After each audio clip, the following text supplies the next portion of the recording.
Bueno, otra vez estamos en la charla de la Chamber, el día de hoy con alguien muy especial, Daniel Jaramillo.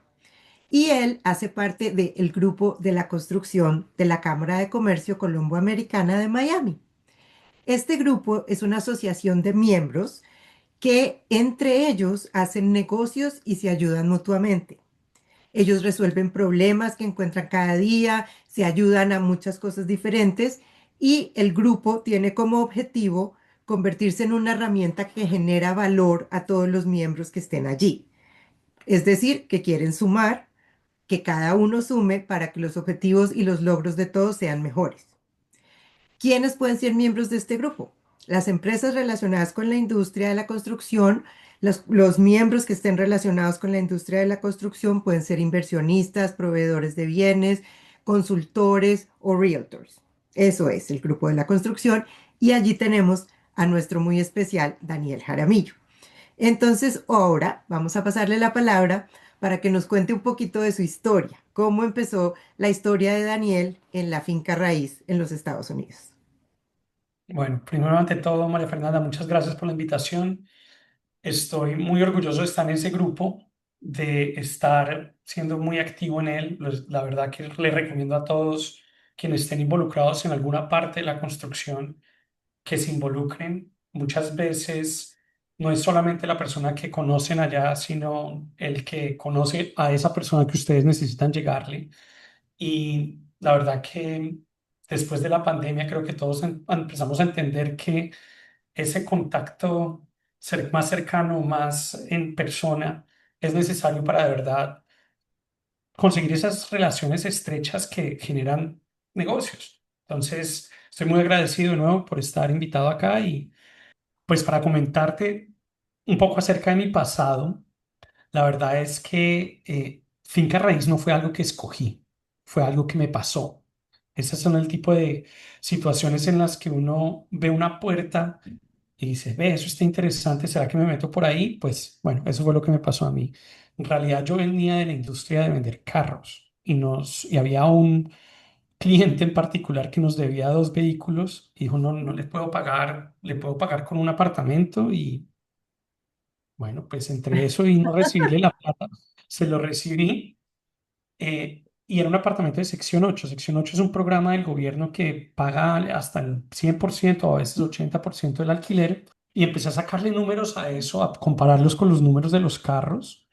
Y vi que era un negocio muy interesante, que además tenía un montón de beneficios no necesariamente directos, como tema de impuestos, apreciación, depreciación, todo este tipo de factores que lo hacían cada vez más interesante y decidí que de ahí en adelante seguir vendiendo dos carros para comprar otro apartamento.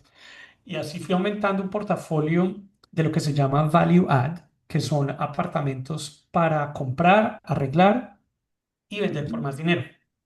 Ese terminó siendo mis inicios cuando llegué como a 350 casi 400 apartamentos, obviamente ayudado de bancos. Ya en ese punto ya empezaron a participar lo que se llama Friends and Family, que me estaban fondeando para comprar más y más edificios.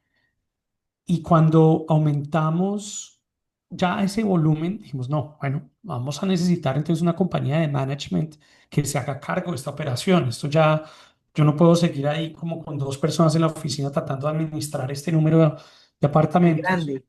Exactamente. Y nos empezamos a apoyar en un equipo en Colombia. Muy interesante porque todo lo que se podía hacer virtual empezamos a moverlo a la oficina de Colombia en donde se estaban contestando las llamadas, haciendo la contabilidad. Y eso nos llevó hasta el máximo de unidades, que eran como, que llegamos, es como 4.800 unidades bajo administración. Guau. Eh, Fue todo un proceso, pero y así como uno se va graduando y va mejorando sus procesos, va escalando cada vez más.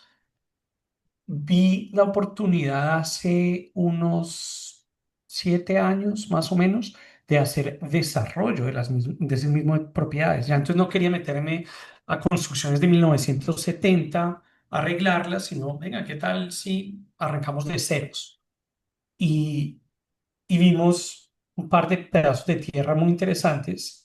Vendí muchas de mis propiedades de Value Add, reinvertimos en tierras, nos asociamos con una gente increíble. Hoy en día son constructores en Colombia con los que he hablado prácticamente con todos después de que Petro quedó. Y con ese empuje empezamos, hoy en día ya tenemos en actualmente más de 1.800 unidades que estamos desarrollando.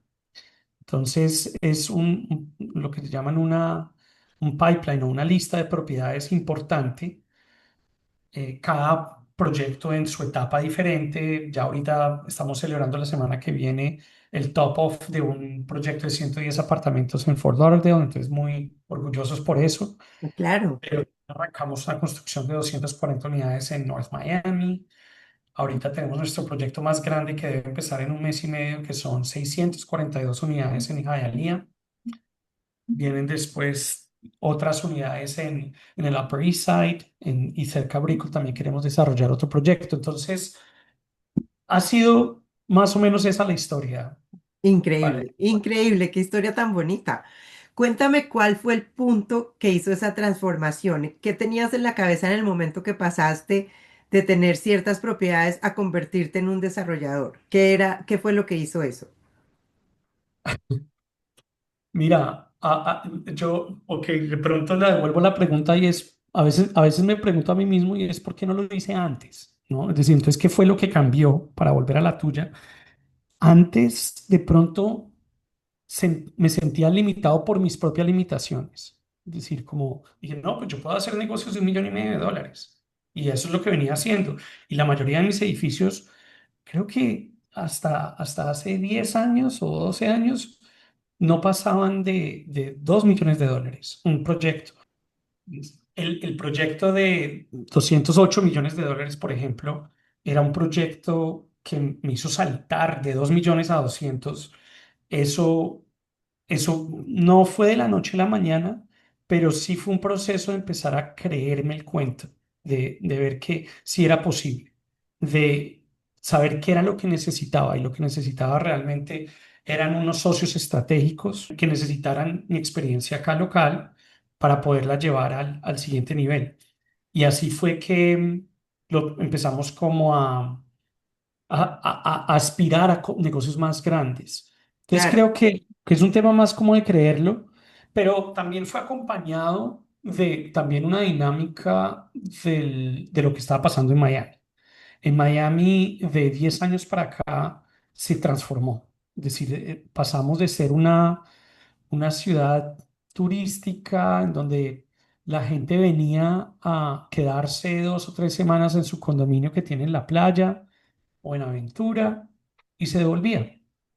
Ahora, hoy en día, hemos tenido una gran migración, sobre todo de personas de altos ingresos que quieren es vivir en Miami. Y eso ha ujú, transformado la ciudad a nivel de restaurantes, a nivel de las tipo de casas que se ven ya, barrios como Miami Shores o bueno, Coral Gables ya desde antes, pero Miami Shores y otras ciudades así se han venido redesarrollando para subir los límites cada vez más altos de propiedades más nuevas, más lindas, más costosas y rompiendo esos récords. Esa entrada de esta nueva generación en Miami, junto con lo que estaba pasando políticamente en Colombia, el dólar y la experiencia que yo ya venía trayendo, es donde se presentó lo que llaman juntar la oportunidad con la preparación. Y a eso es claro. lo que uno llamarle suerte. Pero ahí me ha ido muy bien, afortunadamente, con eso. Qué bueno.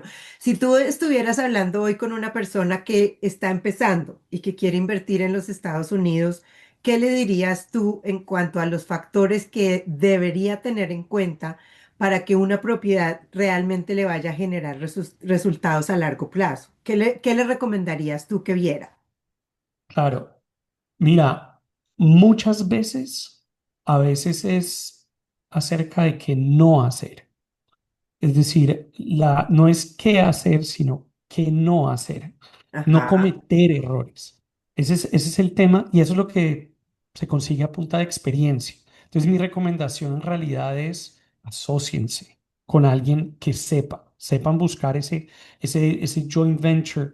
Hoy, al día de hoy, incluso alguien como Jorge Pérez, que es de Related Group, todavía hace sociedades estratégicas para mitigar sus riesgos. Ya en dos cabezas piensa más que una. Entonces, así si vengan de construcción de Colombia o de otro país y que crean que tengan mucha experiencia allá, vengan acá acompañados para no cometer el error. Acuérdate el chistecito de Miami de cómo llegar a $1 millón en finca raíz. Y es, pues trae dos, pierde uno y quedas con uno. Entonces, Ese obviamente, es chiste, sí.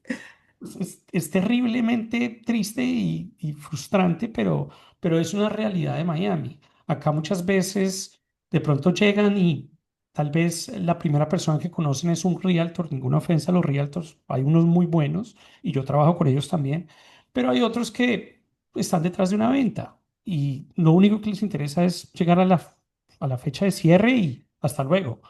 Entonces no están invertidos, no están con los intereses alineados del inversionista y de pronto lo llevan a un negocio que no resulta financieramente bueno. Entonces, como dije al principio, es tal vez alguien que te pare y te diga, venga, no haga eso, o no compre en esa área, o no compre ese edificio con ese problema. Entonces, a eso me refiero para ser más específico a qué no hacer en vez de qué hacer. Claro. Cuando tú piensas, por ejemplo, en los factores fundamentales, o sea, sabemos todos que hay que analizar la zona, la ciudad, el tipo de la propiedad. Esas son como las cosas que uno a primera vista pensaría. Pero tú que sabes tanto, dirías, estas dos factores o tres factores son imprescindibles de que sean buenos para que el negocio sea bueno. ¿Cuáles son Sí. esos? Pues déjame separarlo en dos categorías para que estemos como, que son bien sencillas. Una es la gente que compra su casa y lo ve como una inversión también y dice, no, voy a invertir porque yo también le creo a esta inversión, pero es su casa o su condominio de pronto que va a usar. Ese es un esquema de posibilidades. El otro esquema es comercial, comercial que está incluido las bodegas, oficinas, apartamentos para alquilar, hotelería, cualquier cosa que tenga una rentabilidad. Entonces ahí están las dos categorías. La primera regla para responder tu pregunta es que en cualquiera de las dos categorías, lo primero que tienes que hacer es comprar por debajo del precio. Comprar una papa para vender otra papa no funciona. Es decir, ese negocio tiene que ser, tienes que entrar al negocio a cualquier finca raíz, cualquier inversión por debajo del costo. Ok, Porque la plata en finca raíz se hace el día de la compra, no el día de la venta. Quien está esperando que al día de la venta vaya a tener una ganancia significativa, lo que está es especulando. Entonces, especular es rezarle a Diosito a que te colabore, pero no tener ningún impacto tuyo sobre la propiedad. Entonces voy a hacer un ejemplo. Si tú compras un condominio en la playa y lo compras por $500,000 porque crees que va a tener una valorización, porque crees que se va a valorizar el área, mm, ese creer es muy difícil de acertarlo. ¿Sí? Y no depende nada de ti. De verdad, tienes que es quedarte ahí. Y la verdad es que sí, hay inflación. Pero entonces cuando vas y tomas en cuenta que vendiste el apartamento 10 años después, así sea por $800,000, ¿realmente fue una buena inversión o no? Y hemos mirado ejemplos específicos, incluso con la Cámara de Comercio tuve una oportunidad de hacer una presentación específica de comparar condominios y apartamentos. Y lo que terminaba pasando era que entre inflación, costos de administrativos, pérdida anual, comprar un condominio te resultaba en no perder dinero, pero no ganabas más que un retorno de un 2% anual. no, Para eso, lo en bonds y no te estresas, no tienes que estar persiguiendo inquilinos, no tienes que hacer nada. no tienes que hacer nada, mételo en Treasury Bonds y te sales de la idea de estar especulando sobre algo. Versus si vas a comprar algo comercial, lo que termina pasando es que eso tiene una fórmula matemática y es tú compras un edificio de $1 millón que se alquila Y al ser una propiedad comercial, generalmente el porcentaje de alquiler con respecto al costo es mayor que el de una casa o que el de un condominio. Entonces vas a tener un poco más de espacio ahí, vas a generar un cash flow, una rentabilidad mensual, pero más importante allá es que si tiene la capacidad de subirle los alquileres y minimizar los gastos o al menos controlarlos, lo que termina pasando durante los años es que el ingreso se va a ir aumentando y cuando sea la hora de vender, lo vas a vender bajo esa misma fórmula que se llama cap rate, que es dividiendo un porcentaje de rentabilidad a tu número de net operating income, es decir, lo que produce lo divides por un porcentaje que hoy en día puede estar entre el 5 o 6% y eso te va a dar tu valor de venta. Ese valor de venta entonces lo puedes controlar a punta de subir tus alquileres, de subir tus ingresos. Entonces ya no es especulativo, Claro, eso es lo que es súper matemático. matemático. Exactamente. Entonces ya no es como ir a a la ruleta y jugar a ver a ver y esperar que si me lo gano. No, es más bien como ir a un examen de matemáticas y hacer bien la cuenta. Y si la logras hacer, obviamente de la mano de la mano con alguien que sepa hacer esto, pues deberías poder hacer una buena compra, una buena gestión de administración y poder vender el edificio por muchísimo más dinero. Claro. ¿Cómo ves tú, digamos, el riesgo a largo plazo? ¿Cómo lo analizas? Cuando tienes una propiedad y las vas a comprar, ¿qué factores hacen que tú mires a largo plazo y digas es buena para el futuro? Ahí toca dividirlo por tipo de propiedades, pero entonces hablemos de value add o algo que ya está construido.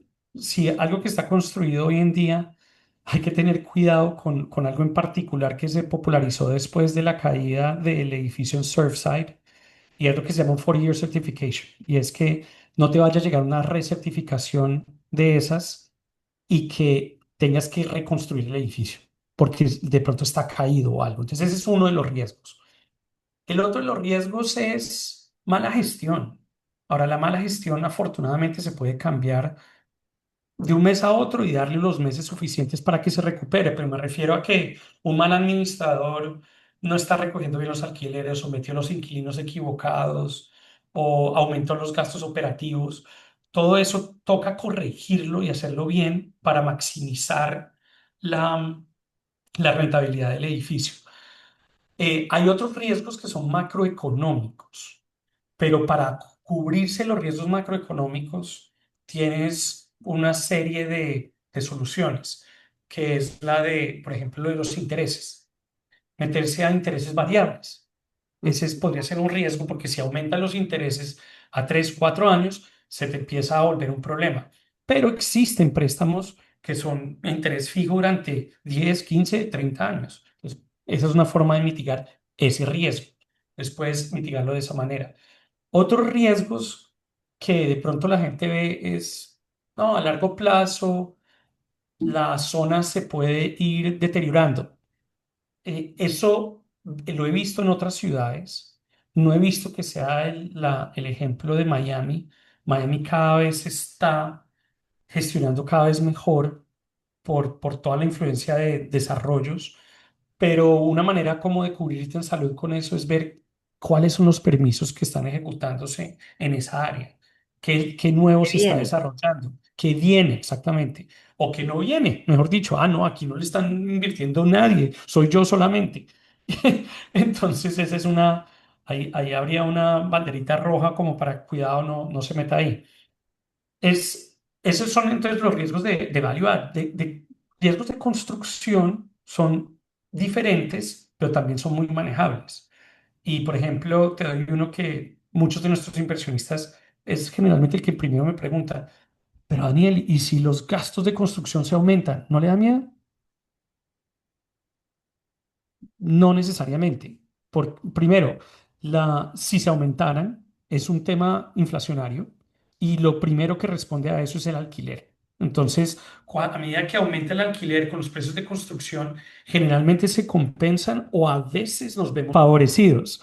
Pero aún de ahí vienen otro tipo de riesgos o que sería más por el lado que se aumentara los precios de construcción debido a unos tariffs de Trump, por ejemplo, a Ajá, unos impuestos. sí, Tampoco es un efecto directo porque es que nosotros no empezamos construcción hasta no tener un contrato ejecutado con lo que se llama un GC acá, un General Contractor, un contratista aprobado. Y eso es a un precio fijo. Entonces eso nos permite empezar la construcción cuando ya sabemos cuánto va a ser. Entonces no hay sorpresas durante los 2 años de construcción. Ya sabemos por cuánto nos van a construir y nos entregan nuestras llavecitas. Eso es también clave para mitigar los riesgos de construcción. Y ahí hay, en realidad, ese es como el más grande. Los otros son de pronto temores macroeconómicos, que igual como respondí antes, el tema inflacionario, el tema de que sí, que se aumenten los gastos operativos, eso viene de la mano con aumentarse los alquileres. Entonces, mientras uno tenga una buena gestión, puede controlar. ok, súper eso. ¿Cómo piensa un inversionista que está como en tu fase uno, cuando la persona está en ese momento tuyo y quiere pasar a una estructura mucho más grande? ¿Qué tiene que cambiar él en su parte operativa, en su parte financiera, para poder dar el salto? ¿Qué necesitaría hacer? Claro. Sí, si yo me devolviera a mi yo de 28, 29 años, primero entendería que hay varios puntos que uno debe chequear y es tener algo de experiencia y donde, bueno, o llamémoslo de esta manera, para construir se necesitan varios factores: la tierra, la gestión, la financiación, la administración ya del inmueble después y la capacidad de venta. Entonces son estas 5 cosas que uno debe juntar para poder hacer una construcción grande o un proyecto grande.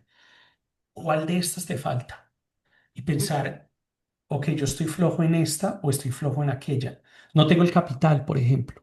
Esa es tal vez la excusa más típica de por qué alguien no pasa de un proyecto de $1 millón a uno de 10. Listo, no tiene los $10 millones, los puede conseguir. Entonces empiece a hablar con inversionistas más grandes que tengan el dinero, pero que no tengan el tiempo que usted tiene ni la experiencia y se juntan.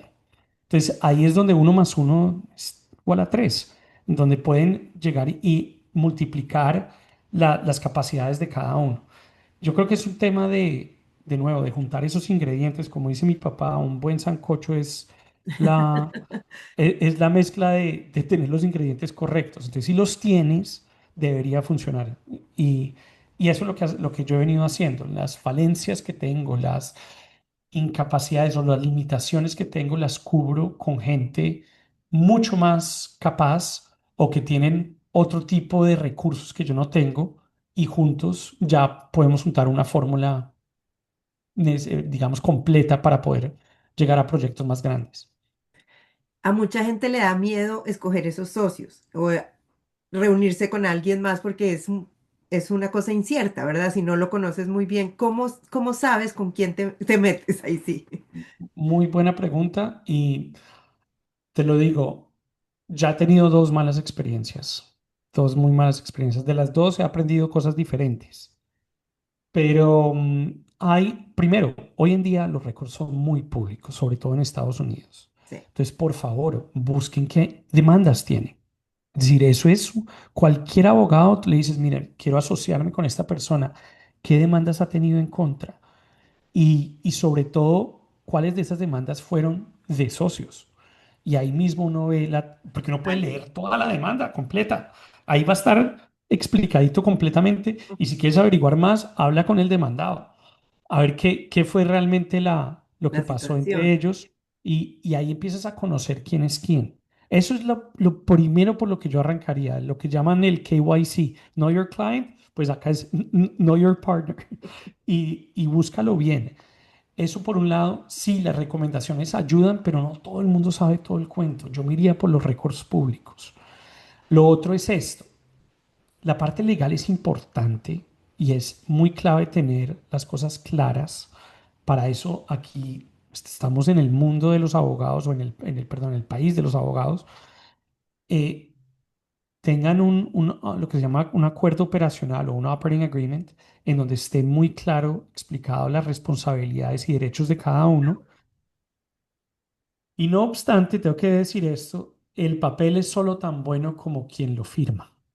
Ujú. Y es ahí es donde de nuevo nos devolvemos a con quién lo está firmando, porque cualquiera puede romper esos acuerdos y de pronto igual meterte en un problema. Pero creo que una gran solución sí es dándole un doble clic a esa persona y ver quién realmente es. Hasta ChatGPT te puede decir mucho De hacer acerca los contratos. de una persona. Pero ahí me pueden ir buscando a ver qué dicen de mí. ¿Qué dicen de ti? Bueno, hace un momentico hablaste de endeudarse, que a veces vale la pena tener una buena deuda para sacar un proyecto adelante. ¿Cuáles son los factores de esa deuda que tú tienes que mirar para que se convierta en una cosa positiva y no que vaya a ser más bien una amenaza para el proyecto? Muy buena pregunta. La, mm, esta industria, finca raíz, es altamente necesario el tema de apalancamiento para poder llegar a los niveles de retornos de la industria, porque nosotros estamos hoy en día en construcción llegando en un promedio de retornos del 20% de TIR, de tasa interna de retorno, acá le dicen IRR, de IRR, perdón, en, en donde se puede alcanzar solamente eso si uno tiene los buenos niveles de apalancamiento. Lo primero es no sobreapalancarse. Entonces, hay formas de llegar hasta el 80-90% de apalancamiento, pero porque lo puedas lograr no significa que lo debas lograr. Entonces, ¿qué te dice si sí se hace o no se hace? El proyecto debe poder soportar esa deuda. Ese análisis te lo va a hacer el mismo banco, pero puedes empezando a hacerlo tú mismo. Y así voy a comprar una propiedad multifamiliar que se alquila, los alquileres de esa propiedad deben poder pagar la financiación. Y eso es lo interesante de la financiación. Quiero como aclarar un punto clave y es, la financiación es algo increíble porque en finca raíz uno termina pidiendo plata prestada que los inquilinos la van a pagar. Y a medida que haya más inflación, lo que termina pasando es que esa misma deuda, aun si se está pagando solamente intereses, cada vez es menor con respecto al, al valor de la propiedad. El valor de la propiedad sigue aumentando, así sea solo por inflación, pues la deuda está congelada en su valor. Entonces cada vez va a ser menor y Claro. menor y es el inquilino el que la está pagando el servicio a la deuda. Entonces ahí es realmente donde puedes multiplicar tus retornos. Y de nuevo, un ejemplo elemental podrá sonar, pero si tienes $1.000.000 y lo inviertes en una propiedad y tuvo una valorización de $500.000, te ganaste 50% y suena genial, perfecto. Pero ¿qué pasa si esa propiedad tú solamente le invertiste $250.000 y los otros 750 los sacaste a través de un préstamo que los estuvo pagando tus mismos inquilinos y tuviste la misma ganancia de $500.000? Aquí ya el múltiplo es muchísimo más grande. La idea es cada vez aumentar ese múltiplo. En el primer ejemplo era solamente un 50% de ganancia, en el segundo es 200%. Es decir, duplicaste la, la, la inversión, pues sí, elevaste el múltiplo desde $250.000 a 750, que fue lo que recibiste de vuelta. Gigante. Pues, eso es lo que hace un buen apalancamiento. Pero lo otro que debes mirar es si es recourse o non-recourse. Recourse es si tiene garantía personal o no. Hay veces toca hacerlo con garantía personal. Generalmente una casa o algo así te la va a requerir. Si pueden evitarlo, obviamente es preferible no hacer una deuda on recourse, es decir, con garantía personal. Pero si al menos es una deuda del 60%, está sana, la puede pagar el proyecto, es algo que puede ser viable hacer. Exacto, uy, qué interesante todo lo que cuentas. Por ejemplo, si una persona arranca con un proyecto de cero, ground up, Ujú. Sí, ¿Cómo es esa planificación? ¿Cómo son todos los puntos, digamos, más claves de la operación que tú tienes que pensar para arrancar ese proyecto? claro. Y hay algo interesante ahí dentro de esa pregunta porque Estados Unidos es tan grande y tan dinámico y las industrias, y hay para todos, que hay mucha gente que hace solamente una parte del development. Entonces ya ahorita voy a explicar de qué se trata. Entonces nunca pone un ladrillo, igual gana plata. Un proyecto está dividido por fases y generalmente son 5 años para construir un edificio multifamiliar y poderlo vender. Y consiste un año de un proceso de entitlement y permisos.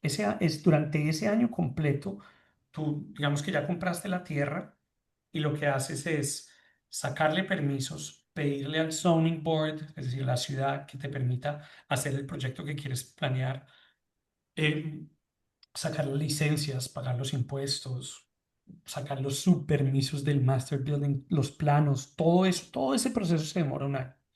Después de ahí, arrancas a construir el proyecto. Para eso contratas una constructora. Ya para ese momento habrás conseguido un GC, un General Contractor, que te hace la construcción. Eso se demora 2 años. Después, a la finalidad del tercer año, haces lo que se llama la estabilización, y es alquilar la propiedad, llevarlo a un 90% de ocupación, y ya en un cuarto año es el año de venta. Entonces ahí, todos esos 5 años, uno los puede dividir en dos fases o en tres fases, el proyecto. Una de entitlement, una segunda de construcción y una tercera de venta o de estabilización y venta. Pero la primera, hay muchas personas que se meten a una tierra, le sacan los permisos y la venden ya a un desarrollador, a un developer, para que termine la construcción y nunca tocaron un ladrillo. A eso me refería al principio de la pregunta. ¿Y eso es un buen Y negocio, hacer solamente esa parte?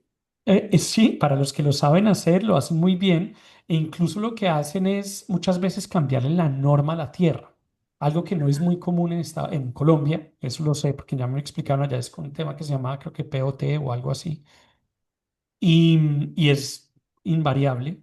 Acá, en cambio, hay diferentes formas de cambiar de pronto una tierra de agricultura a una mayor densidad, es decir, a construir casas o pasar un multifamiliar a poder construirlo a industrial o industrial a casas. Hay que hacer el proceso, pero es viable.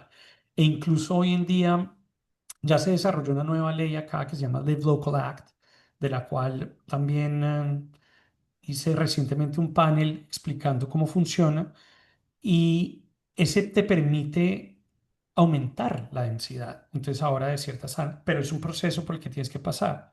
Entonces, el hecho de que tú llegues a una tierra que no tiene nada y le metas papeleo, ya le has aumentado el valor de El la valor. tierra porque te pasaste por el trabajo de hacerlo y sobre todo el tiempo, que acá el tiempo es de lo más preciado. Los constructores quieren agilidad, quieren poder entrar a un proyecto y terminarlo cuanto antes para poderlo vender cuanto antes. Eso es lo que más ayuda financieramente, obviamente. Entonces, sí, ese negocio se puede partir en pedacitos. Nosotros hacemos todo. Ese es Ok, en lo que nos involucramos. increíble. ¿Cómo ves tú el mercado de Miami hoy o de la Florida? Primero pensemos en Miami, pensemos también en otros lugares en la Florida, porque cuando uno va a Miami uno ve edificios por todos lados y uno dice es que no cabe uno más. ¿Cómo ves el mercado ahora? Sí, mira, a ver, varias cosas. También está el chistecito de que Miami no es la Florida, ¿no? Sí. Entonces, y la verdad es que sí es una economía muy independiente del resto del país, diría yo. Acá hay unos factores increíbles que están trayendo cada vez más atención, incluida la mudanza de todos estos billonarios, desde Jeff Bezos, Zuckerberg, Citadel, todos los fuertes ya están entrando acá con sus propias empresas también y trayendo trabajos de mayores ingresos. Todo eso va a ser lo que se llama el trickle down effect, que es Ujú. hacen inversiones gigantes en un yate, pero ese yate tiene gente y esa gente entonces tiene mayores salarios y ellos gastan en restaurantes, entonces esos restaurantes le pagan a mayores personas y más tips y todo eso aumenta la economía. Eso, entonces, Miami está pasando por eso. Creo que va en un muy buen camino. Creo que va a seguir aumentando. Y las malas noticias cuando alguien ve como, uy, no, hay muchos edificios o no se está vendiendo Miami o todo eso, hay una realidad parcial con respecto a eso. Y es que se están refiriendo a los condos. Específicamente, sí veo como una sobresaturación en condos. Sí se está hablando de que pronto sí se han construido demasiados condominios. Esos son condominios de venta. Lo que nosotros hacemos es un proyecto, un tipo de producto muy diferente que es producto de de renta. renta? Nosotros construimos edificios completos que se alquilan. Y cada vez más, tanto por el shift cultural que hubo, o que está pasando, perdón, en donde ya los millennials deciden, no, pues no, ni me alcanza para comprar un condominio de $800.000 que tiene 2 cuartos, ni me interesa, porque pues tampoco quiero estar atada a una misma propiedad, más bien quiero estar en la libertad. Entonces, estamos viendo cada vez más personas que están alquilando proyectos, perdón, apartamentos en vez de comprarlos. Hay otro número un poco también asustador que vi recientemente, en donde la, durante los anteriores 12 años, la diferencia entre comprar un condominio o alquilarlo, un apartamento más bien, alquilar un apartamento o comprarlo, la diferencia en costo mensual en promedio para la Florida era $415 aproximadamente. Esa diferencia se ha subido a 1.300. Entonces, 3 veces más. Y ahora entonces tienes que hacer básicamente vivir en el mismo apartamento, pero pagar 1.300 extras simplemente por decir es mío Mm, y pretender que de pronto haya una valorización que la pueda subsanar esa inversión extra. Entonces, si le tuviera que decir a mis hijos es alquilen, tranquilos, tiene plata para invertir, compre edificios para alquilar y con eso se paga todo, su super casa, su super condominio, lo que sea. claro. Increíble que esta situación, digamos, esté pasando en Miami, pero ¿qué ves tú del resto de la Florida? Porque también hay otras ciudades, sobre todo en la costa oeste, que creo que están surgiendo mucho también. Sí. Sí, nosotros hemos tenido, la Florida en general es un estado que trae, que tiene unos beneficios tributarios importantes. Nueva York, por ejemplo, que tiene unos impuestos supremamente altos comparados a la Florida, eso no pasa acá. Y el clima, obviamente, que es un clima favorable, cada vez está trayendo más gente del norte. Sí, No todo el mundo quiere irse a Miami porque Miami es su propia cultura. Entonces, digamos, otras opciones son bastante buenas. Son ciudades mucho más tranquilas, menos verticales, eh, con sus propios beneficios y eso ha ayudado a expandir la Florida en general. Sí he visto, nosotros no construimos directamente en Tampa, sí tenemos un proyecto en Texas, en el sur de Texas, que también tiene muy buen clima o el mismo clima de Miami y allá hemos estado viendo un crecimiento importante, pero por lo pronto creemos que tenemos una experiencia muy grande en Miami y que tal vez nos estaremos quedando acá por el futuro. claro, qué bueno. ¿Cómo ves tú, digamos, cuando un inversionista llega y va a arrancar o cuando quiere hacer una nueva inversión, cuáles son esos factores que debe tener en cuenta? Como que dice, ¿qué le diría ten cautela o qué le diría lánzate? Sí, a ver, y hablemos tal vez de inversionistas, no sé, pongámosle un número. Alguien que quiera meter $500.000 a finca raíz, llamémoslo así. Lo primero es, y devolviéndome un poco a las preguntas anteriores, mire el cash flow. Es que de verdad, ¿Qué le y saque genera? las cuentas correctamente. No usando usted mismo un Excel y a veces no es suficiente usar ChatGPT, pero se puede apoyar en eso. Y es de verdad mirar cuáles son los gastos operativos y realmente cuáles son los ingresos. Acá un evaluador le puede hacer un trabajo de eso y a veces puede costar tan poquito como $250 o $300 que le hagan lo que se llama un BPO.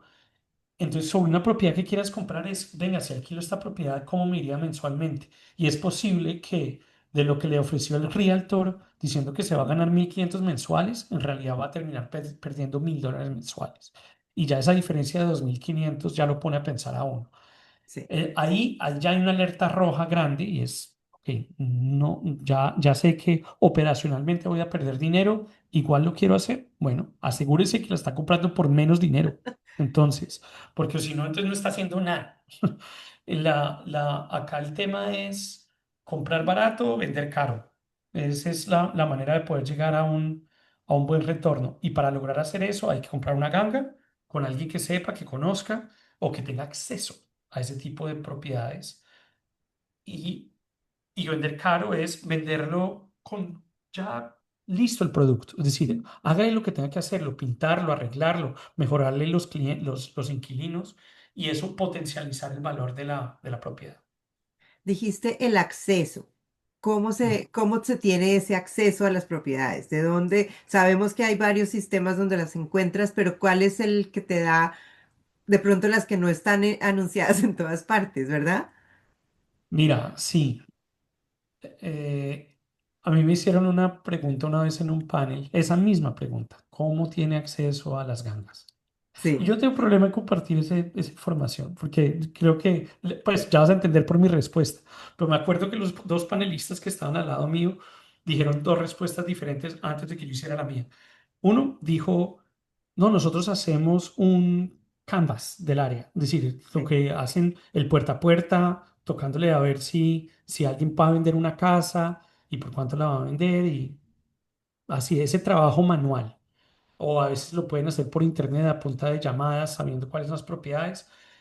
Esa era una. Y la otra respuesta del otro era a través de amigos brokers, Ajá. que de pronto no me ofrezcan la propiedad antes de ponerla en el mercado. Y ninguna de las dos respuestas me gustó, la verdad, porque ¿Cuál es ninguna. la tuya? Pues lo primero es el que dijo lo de los brokers. Una vez un broker le está ofreciendo a uno una propiedad, eso no es off market. Eso ya se la está Ya, ofreciendo a otros 25 compradores y seguramente los 25 compradores más opcionados de toda la ciudad. Tú ya estás compitiendo contra otros 25. Entonces, sí. esa obviamente no. La otra es encontrar, como se dice, una aguja en un pajar. Se puede, pero es más un volumen de trabajo tan grande que el retorno no significa. Eso lo pueden hacer lo que se llaman wholesalers. Entonces, eso no es para mí. A mí, afortunadamente, lo que más me ha servido es hacer bulla y es hacer buenos resultados, poder tener buenos resultados, tener un nombre y me llegan las oportunidades, afortunadamente. Y me llegan, me tocan la puerta y me dicen, Daniel, tengo este lote, yo sé que usted es desarrollador, ¿me lo puede analizar? Venga, Ya. me puede, o un amigo de un amigo, esa es la que más me pasa, y es, oiga, Daniel, conocí a este tipo que tiene este lote en Coral Way eh, y no sabe desarrollar, pero yo le dije que usted es desarrollador, ¿le interesaría? Y yo ahí mismo a él le digo, "Mira, hasta yo le pago comisión, no tengo ningún problema, gracias por traérmelo, así sea un amigo, preséntemelo y miramos los números y de esa manera hemos podido llegar a los últimos 5 proyectos que hemos estado. Curiosamente, tengo una historia chistosa con mi contador, porque estaba sentado con él un día haciendo mis taxes y de pronto llega y me dice, ve Daniel, usted no conocerá de pronto un developer que esté interesado en comprar un lote de una iglesia para desarrollar y yo como... Pues yo, decir que de verdad lleva 25 años haciéndome mis tax returns. Obviamente que yo, ¿cómo no me la va a ofrecer a mí? Entonces, tipo cayó en cuenta y me dijo, ah, claro, ok, sí, le interesa. Y yo, sí. Y bueno, esas son 240 unidades que estamos construyendo hoy en día. Así es como aparecen realmente las oportunidades. Hay que estar alerta, hay que tener los ojos abiertos en cada conversación y ver por dónde se mete uno. Y sí, los conocidos, ellos ya saben que uno hace esto, entonces nos llega mucha atención de eso. Tenemos también, obviamente, social media y las noticias que salen acerca de nuestra compañía, entonces a través de eso también También. nos llega mucha gente. El Pero de buen nuevo, es nombre. hacer bulla, hacer bulla. Bueno, ¿cómo ves tú a una persona que empieza a hacer su primera inversión y que le vas a decir, le voy a dar los dos más importantes consejos para lograr una cuestión a largo plazo? ¿Qué le dirías? Mira, voy a dar un ejemplo particular de un joven que me entrevistó hace poco, que si le pudiera decir qué hacer es compre un duplex, triplex o fourplex, no más de allá, cómprelo a través de un préstamo de un FHA, que es el préstamo más barato y que le da mayor apalancamiento, viva en una de las unidades para que sea su homestead, alquile las otras tres. Las otras tres deben poder pagar todo su mortgage y entonces usted no le tocaría pagar nada de alquiler. Espere un año para pasar el límite de capital gain taxes para que no le toque pagar impuestos altos y al año véndala, porque hay una exención acá en la Florida en la que no pagas hasta $250,000 de ganancias si es tu vivienda principal y eso califica hasta un fourplex. Entonces, y si estás casado son $500,000. Entonces, vive con tu Buenísimo. esposa, entonces hasta $500,000. Y si yo pudiera, pues te la pasaría de uno en De otro, de una uno en en otro. una. No pago nada de impuestos y la voy haciendo y la voy mejorando cada una a la vez. Esa es una manera de arrancar con un poquito capital y poderlo maximizar de la mejor manera. Eso está una excelente, excelente recomendación. Bueno, y ahora ya para el largo plazo, la última preguntita antes de que terminemos. A esa persona que ya está más avanzada, que no está arrancando, pero digamos que ya tiene algunas propiedades y que tú le quieres decir, mire, para que realmente se vuelva grande, ¿qué tiene que hacer? Hay un término en préstamos que se llama qualifier. Sí. Y un qualifier es alguien que básicamente lo califica a usted por algo que usted no tiene. Entonces, voy a dar un ejemplo específico. Si yo fuera a sacar, digamos, esa persona que me estás describiendo está haciendo negocios de 2, 3, 4, hasta $5 millones, pero quiere hacer uno de $25 millones, y va al banco y le dice, no, pero es que usted no tiene ese tipo de rentabilidad o ese tipo de assets, se llaman sí, de finca raíz para soportar ese tipo de deuda, él puede conseguirse un qualifier. Qualifier es alguien que firma ese préstamo. Ujú. Si el banco lo acepta, obviamente, entra como una especie de socio en donde tiene una hoja de balances de millones de dólares, obviamente cobra por el servicio. Entonces, de esa manera puedes al menos resolver la parte financiera, la parte del préstamo. ¿Y eso La es parte fácil de conseguir? sí, Sí. claro, sí, sí, sí. Tienes que demostrar que vas a ser capaz de sacar el proyecto adelante. Claro. Entonces, ahí viene el mismo qualifier, te va a decir, pero ¿quién es usted? ¿Qué ha hecho? Yo he hecho negocios de $5 millones, pero en este proyecto que es de $25 millones, a pesar de que tengo mucha experiencia en construir directamente yo, voy a hacerlo con un GC. ¿Así? ¿Con quién? Con esta compañía. Ese va a ser tu qualifier de construcción. Entonces, a él se lo presentas a tu qualifier de préstamo. A los dos se los presentas a tu banco que te está prestando dinero. Después, dices, te pueden hacer la pregunta, pero ¿quién lo va a administrar? Usted sí sabe administrar. ¿Usted cuántas unidades ha administrado en su vida?